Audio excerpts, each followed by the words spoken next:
Hello, kindred spirits. I've been talking about self-judgment in general and offering specific examples of self-judgments. Now I want to talk about self-judgment on steroids, otherwise known as vows. Vows we make to self, we never break. We might make a promise or a vow to other people, but end up not fulfilling that promise. But we never break vows or promises we make to ourselves. And then we get into all sorts of trouble when we do. Now, self-judgment can lurk in any one of the chakras or energy centers that cover the physical body. Vows to self are always deeply buried in the heart chakra, where they wreak havoc at every level of self and, of course, are the ultimate origins of all the heart disease that so troubles all of Western society and pretty much the rest of the world too, although to a greater, possibly a lesser extent in societies that are a little more compassionate toward their individual members. But at any rate, they're not healthy, these vows to self. And what it is that you make a self-judgment and then you amp it up with a promise. And that promise usually is never. All right.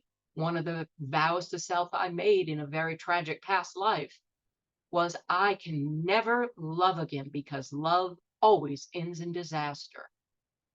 Well, that's ridiculous. Of course it doesn't. But if you fix that reality and cement it with a vow, you're going to live that for the rest of your lives until you go in, you find that vow, you examine it, you decide, hey, I don't need this anymore. You let go of it freely at the emotional and spiritual level and then replace it with the divine energy of unconditional love. You don't want to live out of these vows. They do nothing but make your life miserable, your relationship with yourself, with others, and with God. They're not helpful because they may have been helpful in one instant, but as reality flows on, they become unhelpful. They don't serve you. Now, another example of a vow I made during a very traumatic and painful death in ancient India was I can never be lean because being lean makes you weak. Well, that was a major misunderstanding. And when I let go of that vow, I lost about 43 pounds without even trying.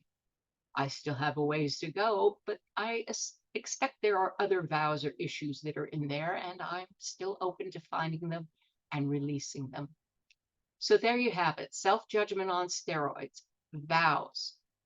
You do want to get to these, but you need a lot of wherewithal to attempt this because we make those vows to self when we are an extremist. And getting there and exploring that, although through the Sunan story healing method, it's not painful, but it can be a bit scary, but well worth the effort for the freedom and healing it gives you. So I'm going to talk more about denial because denial is something everybody does.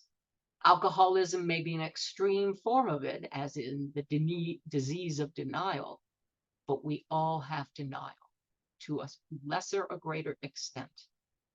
And the more we find it and free ourselves from it, the healthier and happier we will be. Until then, vaya con Dios.